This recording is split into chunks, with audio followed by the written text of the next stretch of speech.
বাবা উচিত ছিল, কেননা মানুষ যখন নিজেই বলে যে 1 মিনিটের নাই ভরসা, সত্য তো এটাই, যে লেখছে যে গাইছে সত্যাই তো তার উপরই হয়েছে প্রথম, ঠিক না? কি বলেন? ফিরোজ শাহী লেখছে, ফিরোজ শাহী গাইছে, সত্যাই তো কিন্তু তার উপরই হয়েছে। আবার ওই গানেই হয়েছে, এই গানই তার উপরে সত্যায়িত হয়েছে। সে কোনোদিন জানতো না যে স্টেজে আজরাইল অপেক্ষা করতেছে। সে যদি জানতো তাহলে কোনোদিন সে গাজীপুরের স্টেজে যেত না, যেত নাকি? সে জানে ওইখানে আজরাইল নাই, আজকে গাজীপুরে কিছু একটা ঘটবে, কিন্তু সে টান দিতে দেরি, পড়তে দেরি হয় না। আল্লাহ বলে শেষ পর্যন্ত তোকে পৌঁছতে দিব না, মালাকুল মউত অপেক্ষা করতেছিল। সত্য তো এইটাই, সত্য তো এইটাই। নিজের হাতেই সংসার গড়ল, আবার সংসারের বিরুদ্ধে লাইফে আইসা বইলা আবার নিজের পিস্তলেই নিজের মাথায় লাগাইল। সত্য তো এটাই। কি বলেন? রাগ হয়ে গেলেন? সত্য না? সংসার কে গড়ল? নিজেই তো গড়ল, ঠিক না? আবার সংসারের বিরুদ্ধে অভিযোগ নিয়ে সে নিজেই নিজের মাথায় পিস্তল রাখলো। সত্য তো এটাই। কিন্তু আমরা কয়জন ভাবি? ইসলাহী প্রোগ্রাম এই জন্যই, মানুষের ভিতরে ভাবনা ঢুকানোর জন্য, যে কালকের জন্য আমি কতটুকু প্রস্তুত। কোরআন এটাই ইঙ্গিত করে। লম্বা করলে অনেক লম্বা হয়ে যাবে, এত লম্বা করতে চাইতেছি না, আস্তে আস্তে হইলেই ভালো হবে মনে করি। এই জন্য আমাদের প্রত্যেকের ভাবা উচিত। যদিও ছোট জীবনটার উদ্দেশ্যটা বোঝা এই দুনিয়াবি স্রোতের ভিতরে বড় দুষ্কর, কেননা চতুর্দিকে দুনিয়ার জোয়ারই চলতেছে। দুনিয়াটা চোখে দেখতেছি, কানে শুনতেছি, বিবেক বুদ্ধিও সারাদিন এটাকেই ভাবতে থাকে। শিক্ষা দীক্ষার বিশাল একটা পরিধি এটার উপরে, বিদায় দুনিয়াটাই বুঝে আসতেছে, অতি সহজে বুঝে আসে। আর এটাও সত্য, মানুষ যেই পরিবেশের ভিতরে থাকে ওই পরিবেশটা বোঝা সহজ হয়। কিন্তু আমরা তো আখেরাতের পরিবেশে নাই বিদায়, আর এটা চোখের অন্তরালে পর্দার ভিতরে ঢাকা, বিতা এটা বোঝা দুষ্কর হওয়াটা এটি স্বাভাবিক। কিন্তু তারপরেও তো চেষ্টা করতে হবে বোঝানোর জন্য বা বোঝার জন্য। এটা আল্লাহর রসুলের হুকুম যে বোঝার জন্য চেষ্টা করো, বোঝানোর জন্য চেষ্টা করো। এই জন্য আল্লাহ দায়িত্বও দিয়েছেন, নবীরা আসেন মানুষকে জীবনের শেষ মুহূর্ত পর্যন্ত বুঝাইতে চেষ্টা করেন। কষ্ট যতই আসুক হাসি মুখে সব কিছুই সহ্য করেন, কখনো বুঝান থেকে বিমুখ হন না। যদি আমাদের নবীজির কথাই নিয়ে নেই, তাহলে ওনার নিজের মুখের কথা, উযীতু ফিল্লাহি ওয়া লাম ইউযা আহাদ, তোমাদেরকে বুঝাইতে যে আমাকে যে কষ্ট স্বীকার করতে হয়েছে, ১.৫ লক্ষ নবী, ৩১২ জন রসুল, সবার কষ্টকে এক জায়গায় করলেও আমার কষ্ট এর চেয়ে বেশি হবে। অথচ ১.৫ লক্ষ নবীর ভিতরে কিছু নবী এমনও পাওয়া যাবে যাদের কষ্টটা বর্ণনা দেওয়া যায় কিন্তু অনুভব করা যায় না। 2 টুকরা হয়ে যাওয়া মাছের পেটের ভিতরে, 3 অন্ধকারের ভিতরে পুরাটা মাস 40টা দিন কাটানো, কতই না কষ্ট ওনারা স্বীকার করছেন। কিন্তু আমাদের নবীজি বলতেছেন সব নবীদের কষ্ট এক জায়গায় করো, তারপরও আমার কষ্ট বেশি, আমাকে বেশি কষ্ট দেওয়া হয়েছে। ঠিক এরকম আমাকে ভয়ও বেশি দেখানো হয়েছে। কাকে আর কতটুক দেখানো হয়েছে? শুধু এই জন্যই আমাদেরকে ওই পর্দার অন্তরালের জিনিসটাকে বোঝানোর জন্য। ইসলাহি প্রোগ্রাম এই জন্যই। বুঝাও আমাদের দায়িত্ব, বুঝানো আমাদের দায়িত্ব। আমাদের প্রত্যেকের বোঝা উচিত। যদিও বোঝাটা অনেক কঠিন, প্রথমেই আমি বলে নিছি যে বোঝাটা অনেক কঠিন। কেননা বাতাস ওই দিকে না, স্রোত ওই দিকে না, তুফানও ওই দিকে না, সবকিছু আর বিপরীত দিকে চলতেছে। তারপরও আলহামদুলিল্লাহ কিছু লোক এখনো দুনিয়াতে আছে যারা এটা বুঝতে চায়, বুঝাইতে চায়, বোঝার জন্য চেষ্টা করে, বোঝানোর জন্য চেষ্টা করে। এই জন্যই ইসলাহি প্রোগ্রামগুলা যতটুক হইতেছে এর চেয়ে বেশি যদি হওয়া মাত্রা শুরু হয়, তাহলে আশা করি একদিন না একদিন এই কুয়াশা আমাদের সামনের থেকে কাটবে। আজকে যে কুয়াশা আমাদের সামনে আছে, আখেরাত সম্বন্ধে যতটুকু আমরা অজ্ঞ, এই অজ্ঞতা আস্তে আস্তে আস্তে আস্তে দূর হবে। একদিন আসবে ইনশাআল্লাহ, যদি এরকম ইসলাহি প্রোগ্রাম প্রত্যেক মসজিদে হইতে থাকে, তাহলে একটা পরিবেশ আশা করি একদিন তৈরি হবে যে মানুষের চেহারা দেখলেই বোঝা যাবে যে এই লোকটা আখেরাতের চিন্তায় চিন্তিত, কি যেন সারাদিন ভাবে। আর যদি জিজ্ঞাসা করা হয় যে সারাদিন কি ভাবেন, তাহলে আশা করি জবাব আসবে যে আজকের দিনটা তো পাইলাম, কিন্তু কালকেরটা পাবো কি পাবো না এটা তো জানি না। কাল কিসনে দেখা, কালকে কে দেখছে? যেদিন মৃত্যু হবে ওই দিন আজই হবে, কাল হবে না। বিদায় কালকের জন্য কতটুক প্রস্তুতি, এই ভাবনার ছাপ আমার চেহারার ভিতরে, এটা একদিন না একদিন বলবে, ইনশাআল্লাহ হবে। এক বৈঠকেই তো হয়ে যাবে না, হয়তো হইতে পারে 2, 4, 5 মাস, 6 মাস, 1 বৎসরের বৈঠকে কিছু লোক তৈরি হবে যাদের চেহারায় সদা সর্বদা আখেরাতের চিন্তার ছাপ থাকবে, ছাপ, ভাবনা থাকবে। আর যেই ভাবনা প্রতি মুহূর্তে থাকে আখেরাতের ভিতরে, যেটা ইবাদত বন্দেগী দ্বারা 100 বৎসরেও অতিক্রম করা যাইত না, ওটা দেখা যাবে কয়েক মিনিটের ভাবনায় অতিক্রম করা যাবে। এই জন্যই ভাবনার বড় সওয়াব। লা তাফাক্কুরু সাআ খায়রুম মিন ইবাদাতি 60 ও 70 সানা।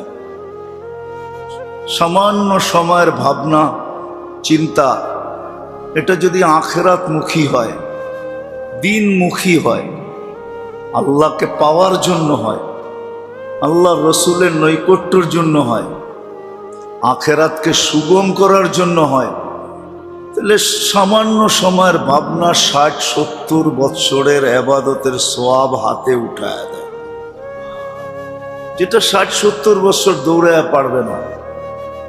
বিদায় যেটা বুঝাইতেছিলাম, আমাদের এই মজলিস, এটা হয়তো 3য় মজলিস হবে এই মসজিদের, 3য় মজলিস ইসলার নামে। এটা এই জন্যই যেন আমাদের সবার ভিতরে একটা ভাবনা আসে। কোন ভাবনা? যে অচিরেই আমি চলে যাব, আর এটাই সত্য। দুনিয়ার কে মরণশীল আর কে মরণশীল না এটা ভিন্ন কথা, কিন্তু মানুষ মরণশীল এটাই সত্য কথা। মানুষ মরবেই। আর এটা বিরাট বড় সাইনবোর্ডও আরশের নিচে লাগানো আছে। ওই সাইনবোর্ডের লেখাটাই কোরআনে নামায়া দেওয়া হয়েছে। আরশের নিচে লেখা আছে, ইন্নী কাতাবতুল মাউত আলা মান তাহতা আরশি। আমার আরশের নিচে যে আছে তাকে মরতে হবে। আল্লাযী হাইলা ইয়ামুত, যে চিরঞ্জীব মরবে না, সে আমার আরশের উপরে বিদ্যমান। এই জন্য কোন পর্বে আল্লাহ মালাকুল মউতকে জিজ্ঞাসা করবে, আইনা আনতা মান বাকিয়া মিন খালকি, আমার সৃষ্টির ভিতরে কে বাকি? তো উনি জবাব দিবে, আনা ওয়া আনতাল হাইয়ুল্লাযী লা তামুত, আমি আর আপনি চিরঞ্জীব, আর কেউ নাই। তো আল্লাহ জিজ্ঞাসা করবে, আইনা আনতা, তুমি কোথায়? আল্লাহ জানেন তো উনি বলবে তাহতা আরশিক, আপনার আরশের নিচে। আল্লাহ আবার বলবে তুমি কি দেখতেছ, আরশের নিচে কি লেখা? তো উনি উচ্চারণ করবে ইন্নী কাতাবতুল মাউত আলা মান তাহতা আরশি, আরশের নিচে যে আছে তাকে মরতে হবে। তা আল্লাহ প্রতি উত্তরে বলবে ফাতামুত আনতা, এবার তোমার পালা, তুমি মরো। সাইয়ুলকি আলাইহি সাকারাতাল মাউত, মৃত্যুর যাতনা আল্লাহ ওনার উপরে ঢালবেন। উনি একটা চিৎকার দিবেন, চিৎকার, একটা চিৎকার দিয়ে মাটিতে পড়বেন, লুটায় পড়বেন। বিইজ্জাতিকা ওয়া জালালিক লাউ আলিমতু সাকরাতাল মাউত মা কাবাসতু আরওয়াহাল মুমিনিন। মৃত্যুর এত বড় কষ্ট যদি আমার জানা থাকতো, তাহলে কোনো মোমেন মুসলমানকে আমি কোনোদিন নিয়ে আসতাম। সত্য কিন্তু এটাই। ভাবনা এই জন্যই প্রয়োজন যে কার কি গতি হবে না না হবে ওটা তো পরের কথা। যদিও কোরআন আমাদেরকে বুঝাইতেছেন কুল্লু মান আলাইহা ফান, আল্লাহ বলে সব ধ্বংস লীলায় রূপান্তরিত হবে, কিন্তু কোনটা হবে না না হবে ওটা পরের কথা। কিন্তু এটা তো চিরসত্য যে আমরা যেই কোনো মুহূর্তে মৃত্যুর কোলে ঢোলা পড়তে পারি, যেই কোনো মুহূর্তে আমার সিরিয়াল আসতে পারে।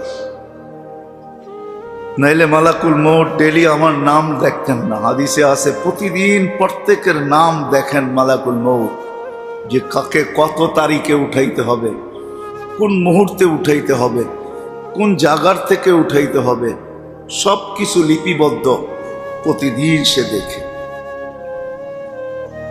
প্রতিদিন জমিনও আমাদেরকে সতর্ক করে, মাটিটা চিৎকার দেয়, যদিও তার চিৎকার আমাদের কানে আসে না। সত্য, আল্লাহ আমাদেরকে শুনতে দেন না। যদি শুনতে দিতেন তাহলে আমরা পাগল হয়ে যেতাম। এটার জন্যই আল্লাহ আমাদেরকে শুনতে দেন নাই। শোনার কোনো স্কোপ নাই, কিন্তু বলতেছে এটা সত্য।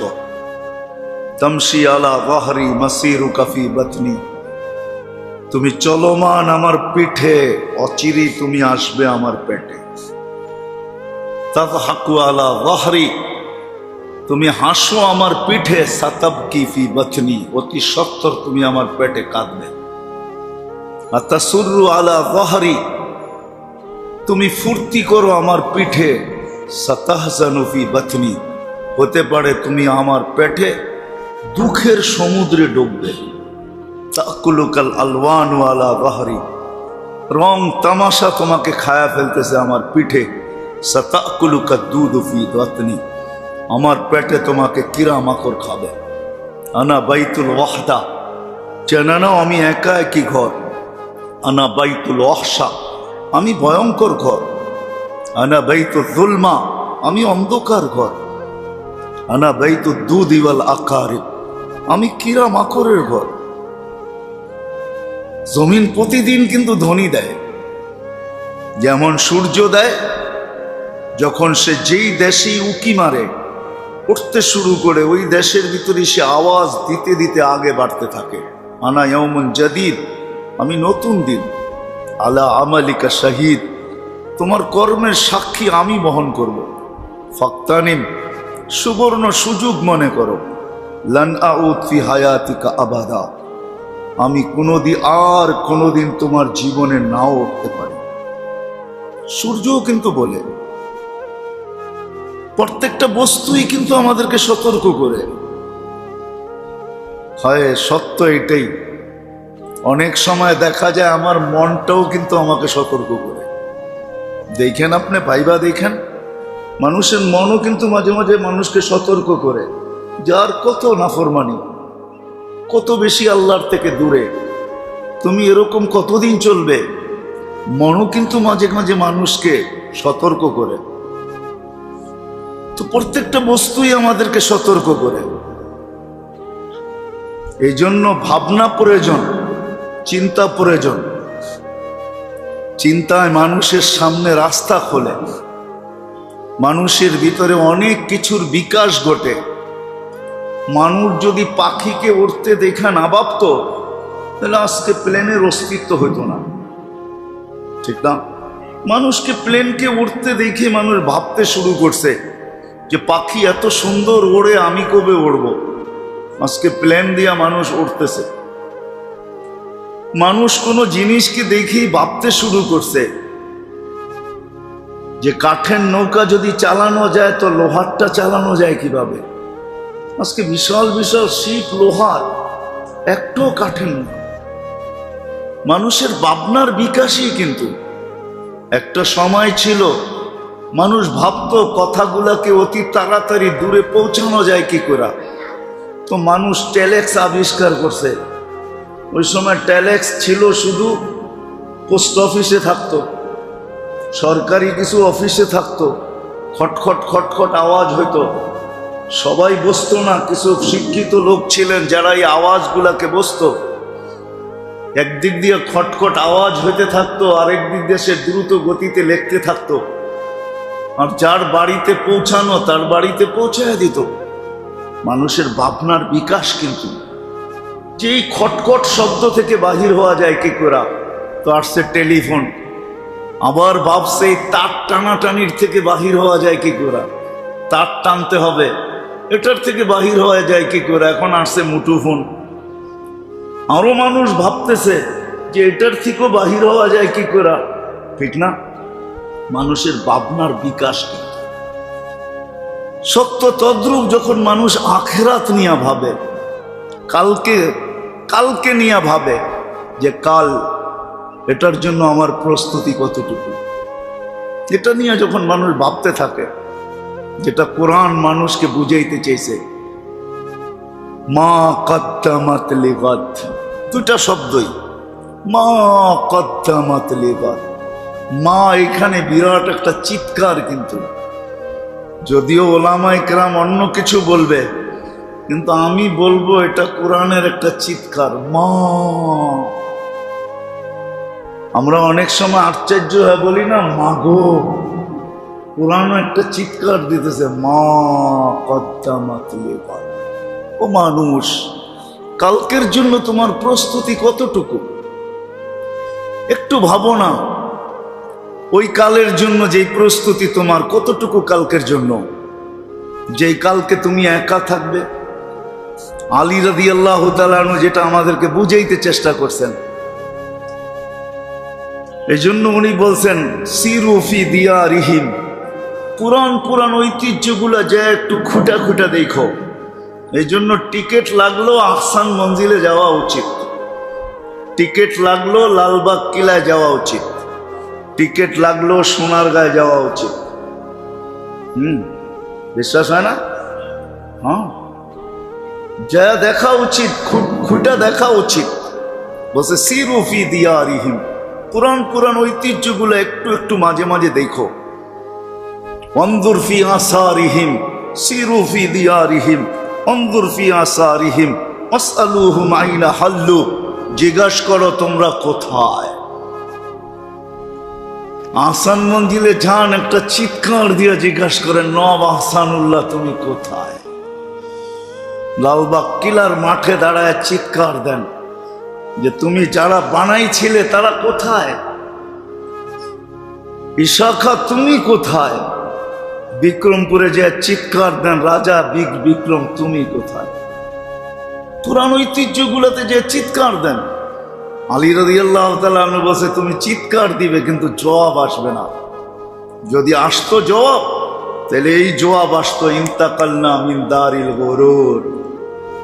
পুরাটাই একটা ধোঁকা ছিল, আমাদের জীবনটাই একটা ধোঁকা ছিল, আমাদের সম্পর্কগুলাই একটা ধোঁকা ছিল, ধোঁকা।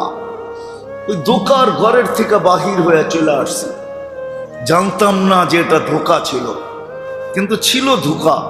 দারাল গুরুর, ইন্তাকালনা মিন দারিল গুরুর। কোরআনও বলতেছে দারাল গুরুর, ধোঁকার ঘর। সত্য এটাই। আমি এটা বলবো না যে মা বাবা সন্তান পালবে না, আমি এটা বলবো না যে স্বামী স্ত্রীকে দেখবে না বা স্ত্রী স্বামীর সেবা করবে না, আমি এটা বলবো না। কিন্তু আসলে যদি তাকাই, সম্পর্কগুলো যদি সঠিক ব্যবহার না হয়, তাহলে প্রত্যেকটা সম্পর্কই ধোঁকায় রূপান্তরিত হবে। আলী রাদিয়াল্লাহু তাআলা আনহু বলছেন, জবাব যদি দিতে পারতো তাহলে জবাব দিত দোকার ঘরের থেকে বাহির হয়ে গেছে, ইলা দারিল গোরাবা, অপরিচিত এক জগতে চলে আসছি। ডাইনে দেখি তো আমি, বামে দেখি আমি, সামনে দেখি তো আমি, পিছে দেখি তো আমি, উপরে দেখি তো আমি, নিচে দেখি তো আমি, আমি ছাড়া কাউকে দেখি না, কাউকে পাওয়া যায় না, কেউ আসে না। রাগ হয় না যদিও আমরা শবে বরাতের দিন কবরস্থানে যাই, ঠিক না? একটা প্রথা আছে আমাদের শবে বরাতে কবরস্থানে ভিড় করার। বৈধতার অবৈধতার আমি ফতুয়া দিতেছি না, কিন্তু একটা নিয়ম আছে আমাদের, ঠিক না? কিন্তু শবে বরাত তো প্রতি বৎসর 1 বৎসর পর পর আসে, ঠিক না? এই 1 বৎসরের ভিতরে আমি কয়দিন যাই বাপের কবরের কাছে, আপনজনের কবরের পাশে কয়দিন দাঁড়াই? দুনিয়া একটাই স্ত্রী পাওয়া যাবে, আর দ্বিতীয় কোনো স্ত্রী পাওয়া যাবে না। হ্যাঁ, নবাব সিরাজউদ্দৌলার বউই শুধু তার কবরের পাশে ঝুপড়ি বানায় জীবন কাটায় দিছে, একজন স্ত্রী সারা দুনিয়ায় পাওয়া যায়। নবাব সিরাজউদ্দৌলার স্ত্রী সিরাজউদ্দৌলার কবরের পাশে ঝুপড়ি বানায় জীবন কাটায় দিছে। আর কোনো স্ত্রী দুনিয়াতে পাওয়া যায় না যে স্বামীর কবরের পাশে ঝুপড়ি বানায় জীবন কাটায় দিবে। সে তো বলবে মৌত স্বাভাবিক, যার যাওয়ার সে চলে গেছে, আমার তো জীবন আছে, আমার জীবনটাকে আমার দেখে রাখতে হবে। থিওরি সবারই এটাই। আলী রাদিয়াল্লাহু তাআলা বুঝাইছেন, যাও মাঝে মাঝে তো চক্ষু খুলবে, পুরাণ ঐতিহ্য দেখো, হাদিস ও হুকুম আছে মাঝে মাঝে কবরস্থানে যাও, তাইলে চোখের পর্দা সরবে। এই নিয়তে যাও যে দেখো এরাও আমাদের মতো একদিন ছিল জমিনে, আজকে কেউ নাই, সব মাটির সাথে মিশা গেছে। কবি না হইলে কোনোদিন এই কথাও বলতেন না। আজ কবি কোনোদিন এই কথা বলতেন না, কিন্তু কবি বলতে বাধ্য হয়েছেন। মিলে খাক মে আহলে শাহ कैसे कैसे, जमी खा गई नौजवां कैसे कैसे, अजल ने न छोड़ा किसरा न दारा, उसी से सिकंदर सा फाते भी देहारा, हर एक लेके क्या किया हसरत सुधारा, बड़ा रह गया यही ठाट सारा। शुद्ध ঐতিহ্য রয়ে গেছে, আর কিচ্ছু নাই। बचपन ने बरसों खिलाया, जवानी ने मजनू बनाया, बूढ़ा पे आके फिर क्या क्या सताया, अजल तेरा कर देगी बिल्कुल सफाया, तुझे दुल्हन के रहूं सबसे आला, हो जीनत निराली हो फैशन निराला, यूं ही जिया करता है क्या मरने वाला, तुझे हुस्न जाहिर ने धोखे में ढाला, जगह जी लगाने का दुनिया नहीं है, ये इबरत की जा है तमाशा नहीं है। বাস্তবিক সত্য এটাই, এটা তামাশার জায়গা না, এটা তামাশা না, ভাবার বিষয় যে কালকের জন্য আমি কতটুকু প্রস্তুত, কালকের জন্য কতটুকু প্রস্তুত। কি জানা ছিল ওই ছেলেটার যে ভিডিও করতে করতে পদ্মা সেতু দিয়ে আসতেছিল? তার কি জানা ছিল যে একটু পরে সে পদ্মা সেতু কেন দুনিয়াকে ওভারটেক করবে আর আখেরাতে চলে যাবে? শুধু তার ভিডিওটা স্মৃতি হয়ে থেকে যাবে। তার কারণে একটা নতুন আইন আসবে, জানাই ছিল না, ঠিক না? সত্য তো এটাই। সে তো ভাবতে ছিল যে আমার এই ভিডিও যখন পদ্মা সেতু আমি পার হব, আর ভিডিও যখন মিডিয়া যাবে, হতে পারে একদিনে লক্ষ কেন কয়েক লক্ষ ভিউজ আসতে পারে। এটি তো ভাবতে ছিল, ঠিক না? সত্য তো এটি, ভাবার বিষয়, কিন্তু আমাদের ভাবা উচিত। এই জন্য ইসলাহী প্রোগ্রাম মানুষের বিবেকের পর্দাকে সরায়া ভাবনা ঢুকানো, এটাই উদ্দেশ্য হয়। ভাবনা ঢুকানো যে কালকের জন্য আমি কতটুকু প্রস্তুত। ওই কাল যেই দিন আমি দুনিয়ায় থাকবো না, আজ হবে আমার মৃত্যু, পরক্ষণটাই আমার জন্য কাল। হ্যাঁ, নাইলে ফেরেশতা কোনোদিন চিৎকার দিত না। ফেরেশতা চিৎকার দেয়, চিৎকার। যেই মহল্লায় কারো মৃত্যু হয়, যেই ঘরে হয়, মহল্লায় হয়, একজন ফেরেশতা চিৎকার দেয়, চিৎকার। একজন না চারজন দেয়, চারজন, চার ধরনের চিৎকার দেয়। প্রথম ফেরেশতা চিৎকার দেয় ইনকাতাতিল আজাল ওয়ানকাতাতিল আমাল, এই ব্যক্তির বয়স শেষ, আশা শেষ, তোমাদের কান্না কোনো কাজে দিবে না। দ্বিতীয় ফেরেশতা চিৎকার দিবে জালাল ইশতিগাল, এই ব্যক্তির ব্যস্ততা শেষ, আর কাউকে সে কোনো দিন কেউ তাকে আর তোলাই খালে ব্যস্ত দেখবে না, আর দোকানের কালা সে খুলবে না, মাল নিয়ে ছুটাছুটি করতে তাকে কেউ দেখবে না, ব্যস্ততা শেষ। বাকিয়াল ওয়াবাল, সব ঘাঁটি তার সামনে, কেউ তার সঙ্গ দিবে না, কেউ সান্ত্বনা দিবে না, কেউ সঙ্গ দিবে না, সান্ত্বনাও দিবে না, কেউ অবয়ও দিবে না। দাফন হতে দেরি, একটু সময়ের জন্য ওইখানে কেউ অপেক্ষা করতেও রাজি হবে না।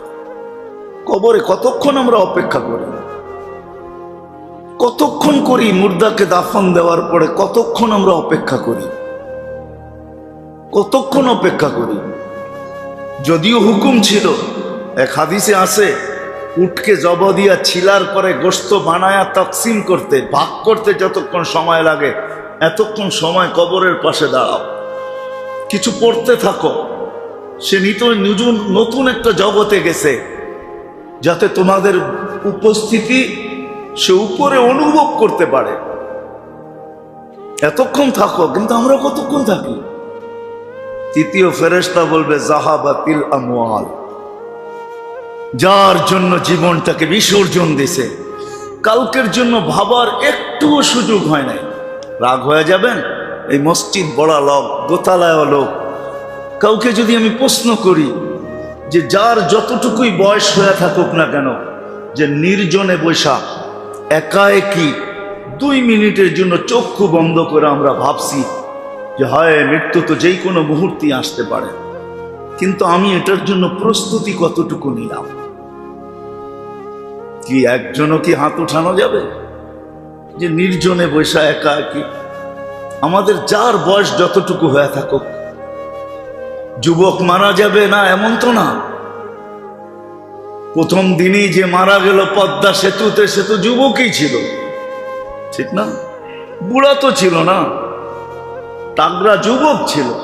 তালাশ করলে পাওয়া যাবে, এখন পর্যন্ত বিয়ের স্বপ্ন তার দিলের ভিতরে পুরাটাই ভরা ছিল, ঠিক না? বিয়েও করে দেয়। তো যারই যতটুকু বয়স হয়ে থাকুক, বা যদি বলি এই এলাকার লাউড স্পিকারের আওয়াজ যদি বাহিরে যেয়া থাকে, তাহলে কোনো মা বোনও পাওয়া যাবে না যে নির্জনে বসে একা একই ভাবছে যে হয় যে কোনো মুহূর্তে চলে যেতে পারি। কিন্তু আমার প্রস্তুতি কতটুকু? যে আল্লাহ আমাকে অস্তিত্ব দিলেন, এতটুক পর্যন্ত বয়স দিলেন, অনেক কিছু আমাকে দিলেন, যে আল্লাহ আমাকে তো সুন্দর করে সাজাইলেন, নিজের সব কিছু আমার ভিতরে উজাড় করে দিলেন, উজাড়। হায় হায়, আল্লাহ আমাদের ভিতরে সব কিছু উজাড় করে দিছেন। উজাড় বোঝেন? সব কিছু দিয়ে দিছেন, নাইলে আল্লাহ হুকুম কোনোদিন দিতেন না। ফি আনফুসিকুম আফালা তুবসিরুন, ও মানুষ তুই আমাকে দেখিস না ঠিক আছে, কিন্তু তুই তোর ভিতরে একটু তাকায়া দেখ না, তোকে নিয়ে একটু ভাবনা, তোর অঙ্ক প্রত্যঙ্গগুলা নিয়ে একটু ভাবনা, তুই তোকে নিয়ে একটু অ্যানালাইসিস কর না, তাইলে তুই দেখবি যে আমি তোর ভিতরেই আছি। তুই আমাকে দেখতে পাবি যে 1 ফোঁটা পানিকে আমি 5 লক্ষ ভাগ করছি, আর 1 ভাগ দিয়ে তোকে তৈরি করছি। 1 ফোঁটা পানি মার পেটে যেটা যায়, ওটাকে আল্লাহ 5 লক্ষ ভাগ করেন। 5 লক্ষ, একটা ভাগ দিয়ে আপনাকে আমাকে তৈরি করেন। আপনি 100 কেজি ওজন হন আর 150 কেজি হন, ওই একটা দিয়েই তৈরি। যে আল্লাহ এত সুন্দরভাবে তৈরি করলেন, যে আল্লাহ হুকুম দিলেন যে আমাকে দেখিস না ঠিক আছে, কিন্তু তোর ভিতরে তো তাকা, তাইলে হইতে পারে তোর ভিতরে তুই আমাকে দেখবি। একজনও তো আমরা ভাবি নাই। যার বয়স যতটুকু, কি কেউ হাত উঠাইতে পারবেন?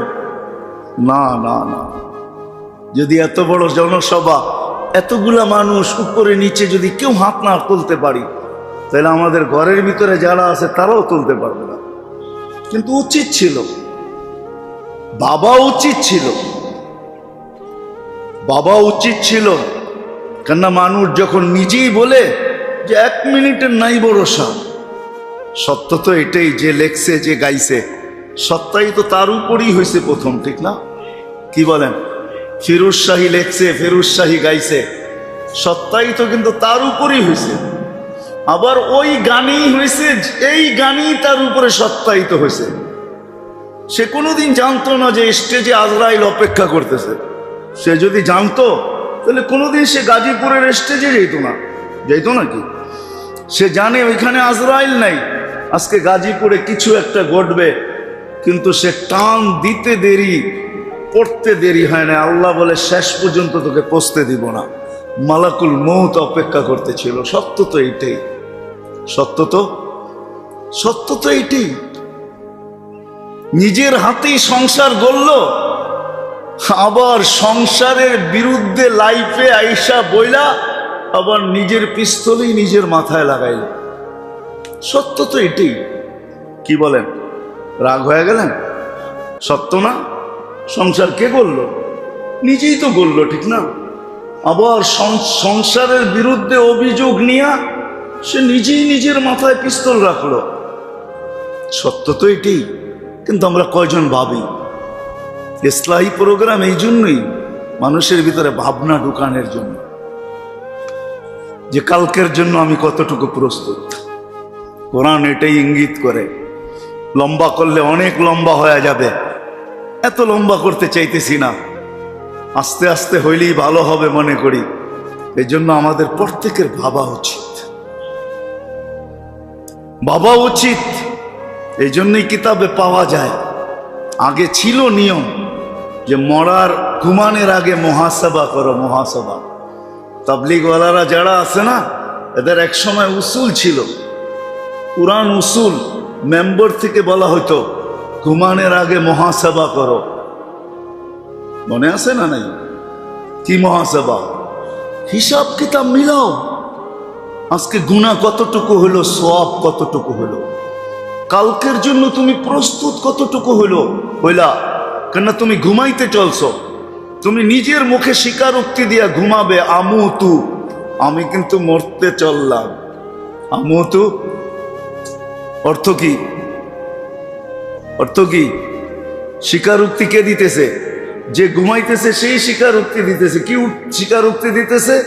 আমুতু, মরতে চললাম, মালিক মরতে চললাম। তারপরে শব্দটা সে বড় অনুনয় বিনয়ের সাথে বলে, বিইসমিকা আমুতু ওয়া আহইয়া। এটা অনুনয় বিনয়ের সাথে আল্লাহর সামনে আবেদন হয়, আবেদন। সকালে তুমি উঠাইলে উঠবো, নাইলে আর উঠার কোনো সুযোগ নাই। নিজে স্বীকারোক্তি দিয়ে মারা যাইতেছে, মরতেছে, ঘুমাইতেছে। কয়জন আছি আমরা? রাগ হয় না মেরে দোস্ত, পায়ে হাত রাখি।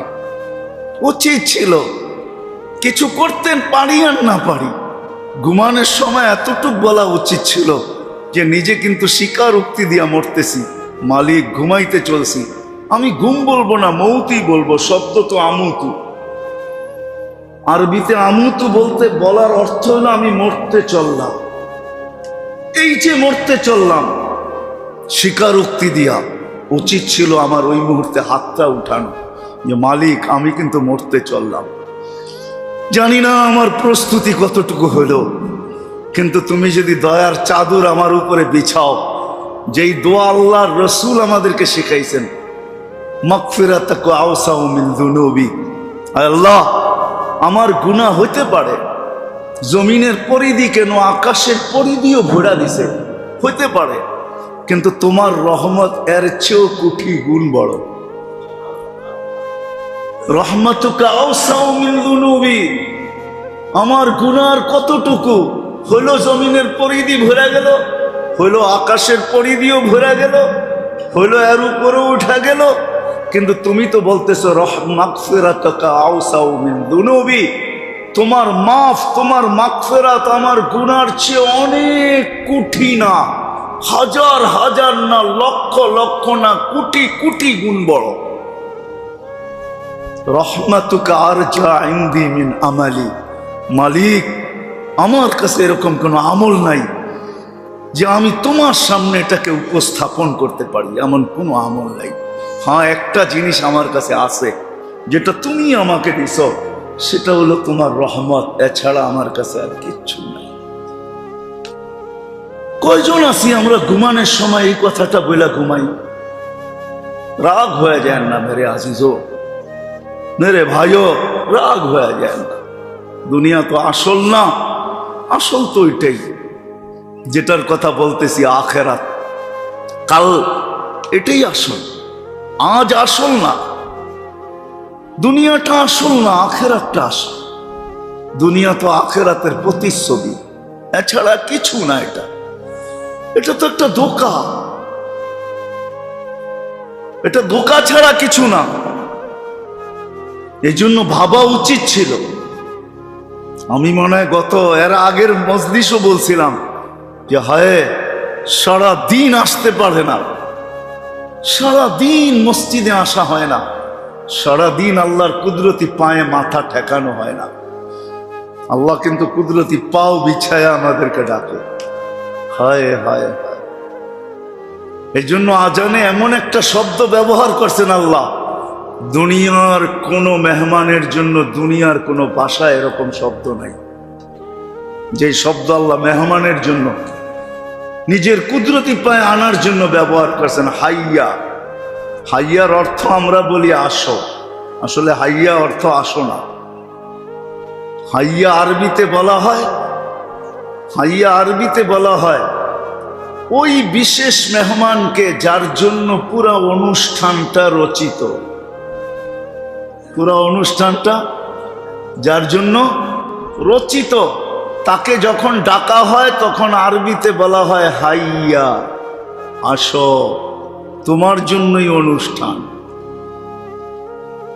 আল্লাহ এরকম শব্দ দিয়ে ডাকছেন, কিন্তু জায়নামাজে আসার সুযোগ হয় না, মুসল্লায় দাঁড়ানোর সুযোগ হয় নাই, মসজিদে আসার সুযোগ হয় নাই, কুদরতি পায়ে মাথা রাখার সুযোগ হয় নাই, সারা দিন আসে নাই। আরেকটা কথা না বললেই নয়, কোন উম্মতকে কিন্তু আল্লাহ ডাকতেন না। ১.৫ লক্ষ নবী, ৩১২ জন রসুল, কারো উম্মতের ডাকার দায়িত্ব আল্লাহ নিজে নেন নাই। শুধু আমাদের নবীজির দিকে তাকায়া আমাদেরকে ডাকার দায়িত্ব আল্লাহ নিজে নিছে। আল্লাহ বলছে, বন্ধু আমি ডাইকা নিব, আপনি চিন্তা করেন না, আমি ডাইকা নিব। অনেক সময় আমরা বলি না, তুমি যাও আমি নিয়ে আসবো। আল্লাহ বলে আমি ডাইকা নিব, আমি আজান আল্লাহর আহ্বান। সারাদিন আসতে পারে নাই, কিন্তু ঘুমানোর সময় যদি এতটুকু বলতো নিজেকে ছোট কইরা যে মালিক সারাদিন আসতে পারি নাই, যাই ঝামেলার কারণে এখন মরতে চললাম, মাপ না চায়া যাই তো যাই কোথায়, এই জন্য হাত উঠায়া দিলাম। মাপ চাইও যদি ঘুমাইতো, কয়জন আমরা মাপ চায় ঘুমাই? কয়জন পাওয়া যাবে এই এলাকায় বা দোলাইখালে, বা কয়জন পাওয়া যাবে এই মসন্দিতে, বা কয়জন পাওয়া যাবে উয়ারিতে, কয়জন পাওয়া যাবে বাংলাদেশে যে ঘুমের সময় তওবা করে ঘুমায়, মালিক তওবা করতেছে, কালকে আর হবে না এরকম। কিন্তু তারপরও যদি হয়ে গেল, কিন্তু এই উম্মতের জন্য আল্লাহ আল্লাহ পাকের সুযোগ দেখেন, স্যাক্রিফাইস দেখেন, সুযোগ দেখেন। তারপরের দিনও যদি হয়ে গেল, তারপরে মাপ চাইলো, তাহলে আল্লাহ বলে মাপ চাইতে দেরি, আমি মাপ করতে দেরি করি না। হ্যাঁ, এই জন্য এক হাদিসের ভিতরে আছে, আদম আলাইহিস সালামও বলছিলেন ওনার ছেলে শীশ আলাইহিস সালামকে যে শোনো, ফুজদিলা উম্মতা মুহাম্মদ আলাইয়া বি আরবাইন, 4 জিনিস দ্বারা উম্মতে মুহাম্মদীকে আমার উপরে ফজিলত দেওয়া হয়েছে। আমি 4টা বলবো না, একটাই বলবো, যে আমি একটা গুনাহ করছি কিয়ামতের সকাল পর্যন্ত মানুষ জানবে। আমরা জানি না, জানি না ওনার ভুলটা কি হয়েছে, আমরা জানি তো না, জানি না, ঠিক আছে না? ভুল হয়েছে কোথায়, মাফ হয়েছে কোথায়, ভুল হয়েছে কবে, মাফ হয়েছে কতদিন পরে, উম্মতে মুহাম্মাদি যেইখানে দাঁড়ায় যেটার উপরে গুনাহ করবে, যেইখানে বসে গুনাহ করবে, ওইখানে বসেই শুধু মাপও চাবে না, আল্লাহ বইলা চিৎকার দিবে, আল্লাহ। গুনাহ করার পরে বলবে রব্বানা, বা আল্লাহ কি করলাম। এতটুকু চিৎকার দিতে দেরি, আল্লাহ জবাব দিতে দেরি করেন না। আলিমা আবদি আন্না লাহু রাব্বা, আলিমা আবদি আন্না লাহু ইলাহা, আলিমা আবদি আন্না লাহু আল্লাহ। আমার বান্দা জানলো যে তার একজন আল্লাহ আছে, তার একজন রব আছে, তার একজন ইলাহ আছে। মাপ না চাক তাতে কি আসে যায়? আমার নামটা তো উচ্চারণ করছে, আমার নামের একটা বেনিফিট তো তার পাওয়া উচিত। তো আল্লাহ চিৎকার দিয়া বলে গাফারতু লাক, যা তোকে মাফ করে দিলাম। এটা আমার নামের উচ্চারণের বেনিফিট। তো সাহাবায়ে কেরাম জিজ্ঞাসা করছে, ইয়া রাসূলুল্লাহ, ডেলি কতবার এরকম করা যাবে? তা আল্লাহর রাসূল বলছে, ওয়ালাউ ফিল ইয়াউমি ৭০ মাররা, যদিও তুমি ৭০-এর অধিক করো তারপরও আল্লাহ মাফ করবে। আর কারণও আছে, কারণও আছে, কারণও আছে। আমরা সন্তানকে, আপনজনকে কতটুকু ভালোবাসি, এর চেয়ে লক্ষ কোটি গুণ বেশি আল্লাহ মানুষকে ভালোবাসে। সারা দুনিয়ার মাদের মমতা যদি এক জায়গায় করা হয়, তো আল্লাহ প্রত্যেক বান্দাকে এর চেয়েও ৭০ গুণ বেশি ভালোবাসেন। আরেকটা উদাহরণ দিলে আরো সুস্পষ্ট হবে যে আল্লাহ বান্দাকে কতটুকু ভালোবাসে। বান্দা যদি ভুল বোঝে আর আল্লাহর দিকে ফিরে আসে, তো আল্লাহ উদাহরণ দিয়ে বান্দাকে বুঝাইতে চাইতেছেন।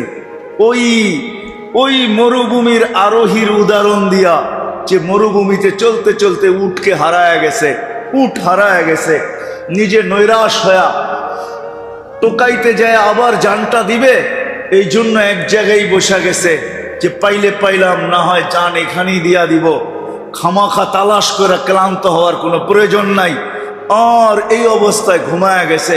ঘুমের থেকে যখন উঠছে তো দেখে উট মাথার কাছে দাঁড়ানো আছে। উট পাইতে দেরি, তার উপরের সিস্টেম, দেমাগের সিস্টেম উল্টাইতে দেরি হয় নাই, খুশির ঠেলায় পুরাটাই উল্টায় গেছে। কেমন উল্টানো?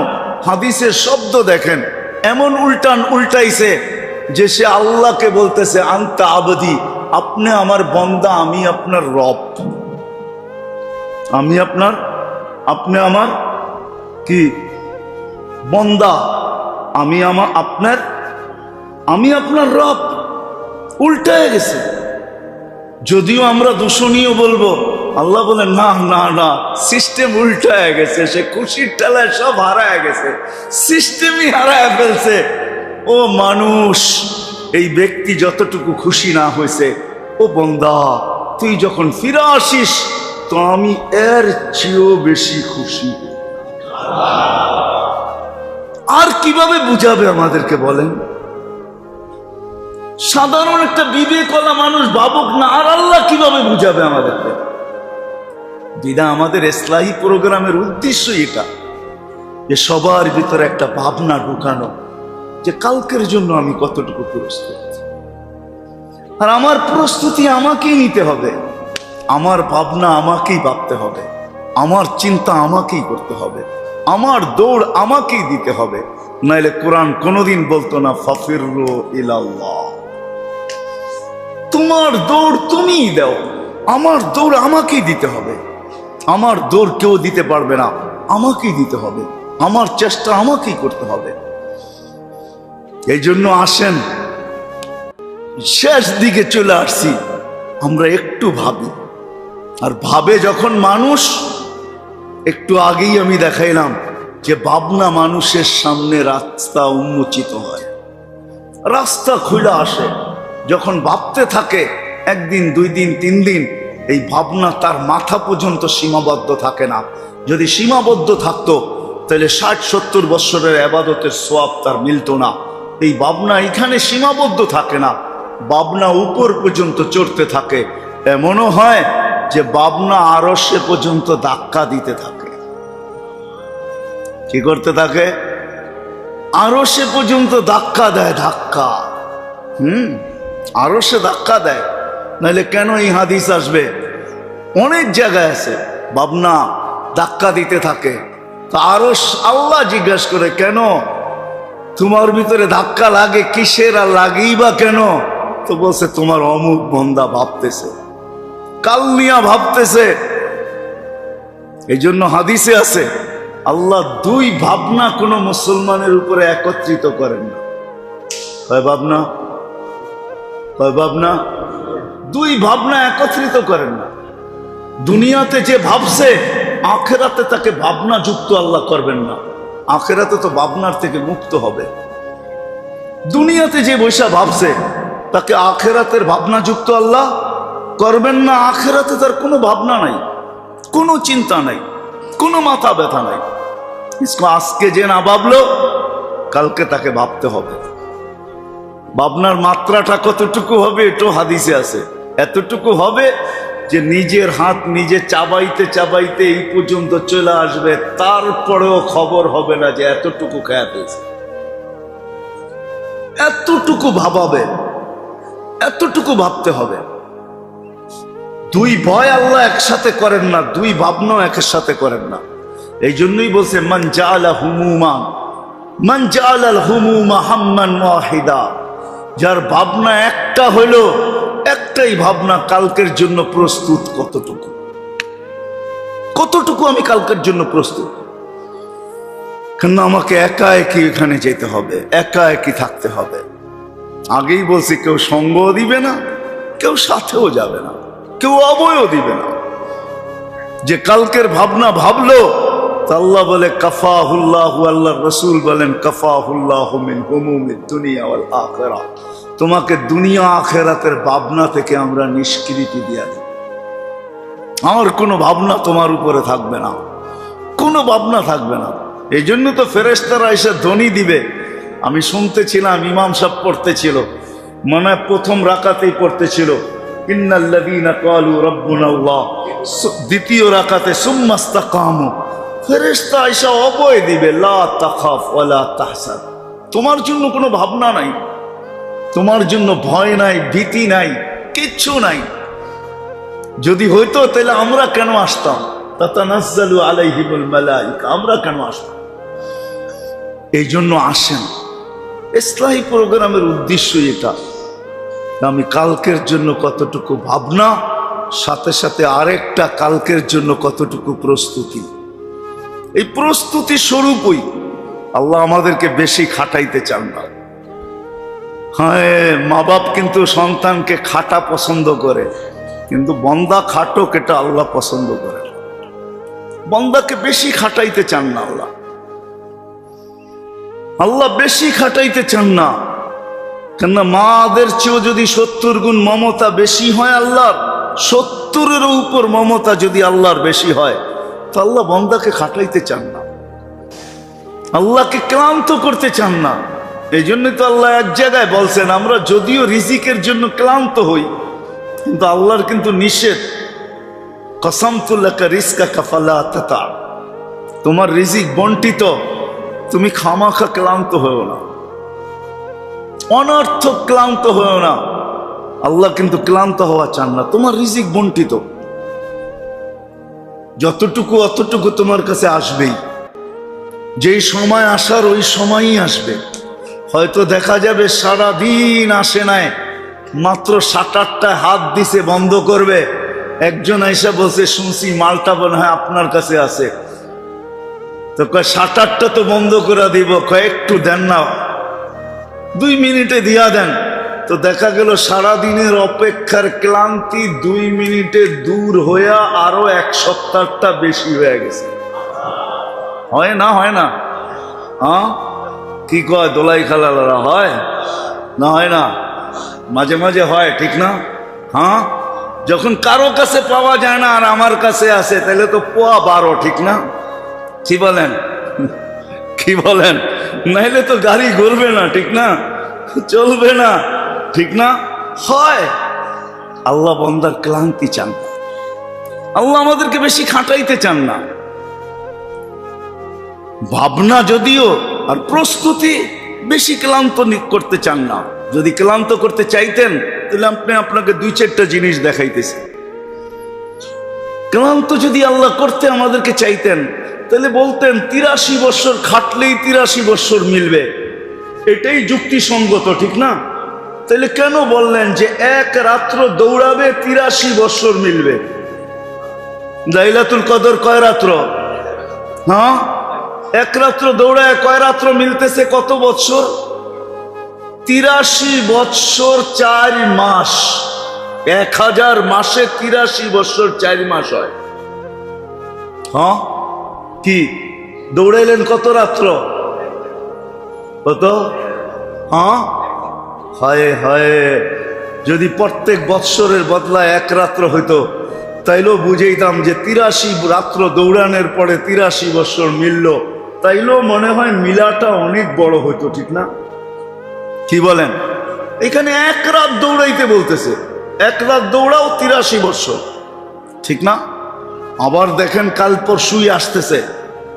হ্যাঁ, আল্লাহ কসম খাইতেছেন, আল্লাহ কসম খাইতেছেন,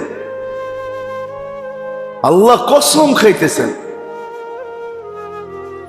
আল্লাহ 10 রাত্রের কসম খাইতেছেন। ওয়ালায়ালিন আশ, ওয়ালায়ালিন আশ, 10 রাত্রের কসম আল্লাহ কসম খাইতেছেন। 10 রাত্র, জিলহজের 10 রাত্র। 10 রাত্র কতদিন হবে? আল্লাহ বলে কতদিন? প্রত্যেক রাত্র এক এক লাইলাতুল কদরের সমান। তাইলে আল্লাহ প্রস্তুতির জন্য আমাদেরকে বেশি দৌড়াইতে চান না, বেশি দৌড় দেওয়া পছন্দ করতেছেন না, যে আমার বন্দা এত দৌড়াবে কেন? আল্লাহ বলতেছেন, হ্যাঁ, ওয়ালায়ালিন, ওয়ালায়ালিন আশ, ওয়ালায়ালিন আশ, 10 রাত্র দৌড়াও। প্রত্যেক রাত্র কতটুকু? তো রসুলের মাধ্যমে জানাইতেছেন প্রত্যেক রাত্র এক লাইলাতুল কদর, এক লাইলাতুল কদর সমপরিমাণ। 10 রাত্র দৌড়াবে তুমি, তো 10 লাইলাতুল কদর। 10 লাইলাতুল কদরে কত? 830 বৎসর। কত? আবার যদি 4 মাস যোগ করেন তাহলে ওইখানে আছে 40, 3 বার 36, ওইখানে আরো 3 বৎসর, তাইলে 86 বৎসর 4 মাস। 10 রাত্র কত? 886 বৎসর 4 মাসের দৌড়, মাত্র 10 রাত। আবার দিনে অলফাজিরি ওয়ালায়ালিন আশ, দিন দৌড়াবা 9 দিন। 10 দিনের দিন তো রোজা, ঈদের দিন রোজা নিষেধ। 10 দিন দৌড়াবে, 9 দিন দৌড়াবে, প্রতিদিনের রোজা 1 বৎসরের রোজা। প্রতিদিনের রোজা কয় বৎসরের? 9 বৎসরের রোজা। কয় বৎসরের রোজা হইল? 9 দিনের রোজা। কয় বৎসরের রোজা? 9 বৎসরের রোজা। 10 দিনের দিন তো ঈদ, ওই দিন তো রোজা নাই। প্রতিদিনের রোজা 1 বৎসরের রোজা। বোঝা গেল প্রস্তুতি সহজ করলেন। ভাবনা আর প্রস্তুতি ভাবা উচিত, সাথে সাথে প্রস্তুতি নেওয়া উচিত। আল্লাহ প্রস্তুতি সহজ করছেন, কঠিন করেন না। হয় তারপরও আমরা বুঝলাম না, আমরা বুঝলাম না। বুঝলাম তো দুনিয়াই বুঝলাম, ঠিক না? হ্যাঁ, কি বলেন? হ্যাঁ, তাহলে কবির কথাই সত্য, দর্দে দিল কিসসে কাহো কোই তো গমো খার নেহি, আয় খোদা তেরে সেবা কোই তো মদদগার নেহি। সত্য এটাই। এই ব্যথা আপনি বুঝাবেন তো বুঝাবেন কাকে? ভাবনার ভিতরে এত কিছু, আর প্রস্তুতি সহজ করলেন আল্লাহ। রমজান চলে গেছে, আসলো ঈদ, আসলো কুরবানি, আসলো হজ, সহজ করলেন। ওই জিলহজ রেখা দিলেন আল্লাহ এরকম। এই জন্য আসেন, প্রস্তুতি কোনো কঠিন না। ভাবনাও বড় কিছু আমাদেরকে দিবে, প্রস্তুতি সহজ। আর যদি পাও বাড়াইতে পারি তো কসম খোদার আরো বড় পাও। এই জন্য সবার কাছে দরখাস্ত, 2 দিন পরেই শুরু হবে। আজকে 26 হয়ে 27 চলে আসছে, জিলকাদা 27 শুরু হয়ে গেছে। হয়তো আর 2 দিন বাকি, না হয় 3 দিন বাকি। 28 29 হবে অথবা 30। গত 2 মাস 30 গেছে, এটা 29 হওয়াই স্বাভাবিক। হতে পারে 30 হইলেও করার কিছু নাই। 30 যদি হয় তাহলে আসতেছে 3 দিন পরে। এক একটা রাত্র লাইলাতুল কদরের সমান। আমাদের পরিবেশগুলা সমাজের ভিতরে, মসজিদের ভিতরে, ঘরের ভিতরে একটা পরিবেশ বানানো উচিত, যে এই 10টা রাত্র আমরা বন্দেগীতে কাটাবো, দোয়ার ভিতরে কাটাবো, ইস্তেগফারের ভিতরে কাটাবো, তওবার ভিতরে কাটাবো, দুরুদের ভিতরে কাটাবো, তাসবিহ তাহলিলের ভিতরে কাটাবো, কোরআন তেলাওয়াতের ভিতরে কাটাবো। বড়রা যদি করতে শুরু করে তাহলে ঘরের ছোটরাও করবে। আর যদি কিছু নাই পারি, কিছু যদি নাই পারলাম, তাহলে কমসে কম ঘুমানোর আগে 2-4 রাকাত পড়া ঘুমানো উচিত। 2-4 রাকাত পড়া ঘুমানো উচিত। সাথে সাথে এশার ফজর বাজমাত পড়া উচিত। এশার ফজর বাজমাত পড়া উচিত। যদি বলবেন ঈদের বাজার, সামনে ঈদ, ক্লান্তি, কাজও আছে, সারাদিন রাত্র যদি না ঘুমাই, দিনের বেলা পরিশ্রম করব কি করে? সব তো আর মালিক না, শ্রমিক পক্ষ আছে। তাহলে কমসে কম তো এতটুকু করতে পারি যে এশারের নামাজ বাজমাত, ফজরের নামাজ বাজমাত, ঘুমানোর আগে 2-4 রাকাত পড়া তো ঘুমাইতে পারি, আল্লাহর কাছে চায়া তো ঘুমাইতে পারি, আল্লাহর কাছে নিজের দুর্বলতা তো প্রকাশ করতে পারি যে আল্লাহ তুমি জানো কালকে কাজ আছে। ইচ্ছা তো ছিল সারাটা রাত্রই জাগবো, সারাটা রাত্রই তোমার পাশে থাকবো, কদমে মাথা রাখবো, কিন্তু কালকে কাজের কারণে পারতেছি না মালিক, 4 রাকাত পড়া ঘুমাইতেছি। আয় আল্লাহ তুমি পুরাটাই ভাগ্যে জোটায়া দিও। এতটুক বলে তো ঘুমাইতে পারি, কি বলেন? করবো তো? হ্যাঁ, কি বলেন? রোজা রাখা যায়? পরিবেশ বানা। শুধু রোজা যে রোজা হবে এমন না, সওয়াব মিলবে এমন না। রোজার ভিতরে শারীরিক ভাবেও সুস্থতা রাখা আছে। হাদিসে আছে রোজা সেহাতের জন্য, সুস্থতার জন্য। এই জন্য তো আপনাদের বিজ্ঞান খুঁজা বাহির করছেন যে যত বেশি রোজা থাকবে তার অটোফেজি তত বেশি হবে। অটোফেজি বোঝেন? এটা বিজ্ঞানের শব্দ হইল অটোফেজি। তালাশ করে নিয়েন অটোফেজি কাকে বলে, নইলে কলেজের ছেলেদেরকে জিজ্ঞাসা করেন, যারা এখন নতুন টেকনোলজি নিয়ে ঘাটাঘাটি করে, ওদেরকে জিজ্ঞাসা করেন অটোফেজি কাকে বলে। বিজ্ঞান বলে যত বেশি রোজা থাকবে তত বেশি অটোফেজি হবে, অটোমেটিক ভিতর থেকে সুস্থতা লাভ করবে। রোজা এই জন্যই উম্মতকে দিছিলেন প্রতি মাসে 3টা, প্রতি সপ্তাহে 2টা। প্রতি সপ্তাহে 2টা, যদি না পারো তো প্রতি মাসে 3টা। যদি তাও না পারো তাহলে রমজান আর 6 রোজা, আর সাথে এই 9 রোজা, এতটুকু হলেও করো, তাহলে অটোফেজি হয়ে যাবে, সুস্থতা হবে, সুস্থতা। এই উম্মতকে সুস্থতার জন্য রোজা দিছিলেন, এই উম্মতকে সুস্থতার জন্য নামাজ দিছিলেন। আবু হুরায়রা রাদিয়াল্লাহু তাআলা আনহু পেটের ব্যথায় ফুটবলের মতো গড়াগড়ি করতেছিলেন। আল্লাহ রাসূল জিজ্ঞাসা করছে, কি করতেছ এরকম কেন? বলছে, ইয়া রাসূলুল্লাহ পেটে ব্যথা। কয় কুম ফাসাল্লি, ওঠ নামাজ পড়। উনি 2 রাকাত নামাজ পড়ছেন। জিজ্ঞাসা করছে, কেমন, কি অবস্থা তোমার এখন? কয় ইয়া রাসূলুল্লাহ পেটে যে ব্যথা ছিল একটু ভুলে গেছি।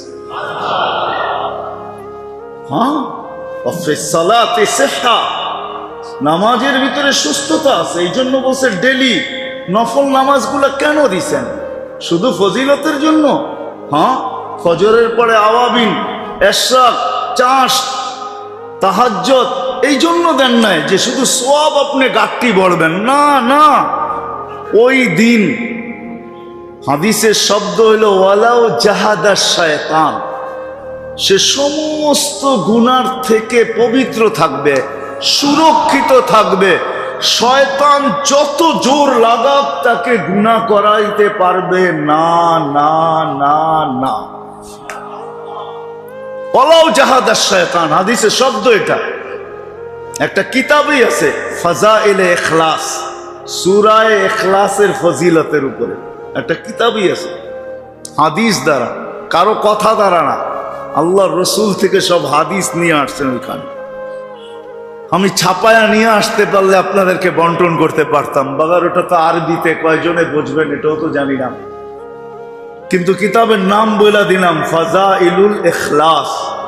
সূরা ইখলাসের ফজিলতে লেখা আছে। সাহাবী রসুল বলছেন, আল্লাহর রসুল আমাদেরকে শিক্ষা দিয়েছেন যে গুনার থেকে পবিত্র থাকার জন্য ফজরের নামাজের পরে 11 বার সূরা ইখলাস কি বিসমিল্লাহ সহকারে। আমাদের ভিতরে আমরা সূরা ইখলাস কে না পারি? ইখলাস বোঝেন তো? কুল হুয়াল্লাহু আহাদ আল্লাহুস সামাদ লাম ইয়ালিদ ওয়া লাম ইউলাদ ওয়া লাম ইয়াকুল লাহু কুফুয়ান আহাদ।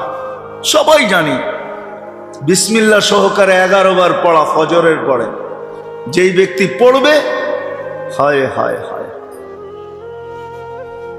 আল্লাহর রসুল বলছেন সে সমস্ত গুনার থেকে সুরক্ষিত থাকবে। ওয়ালাউ জাহাদাশ শয়তান, যদিও শয়তান এরি চুটির জোর লাগাক।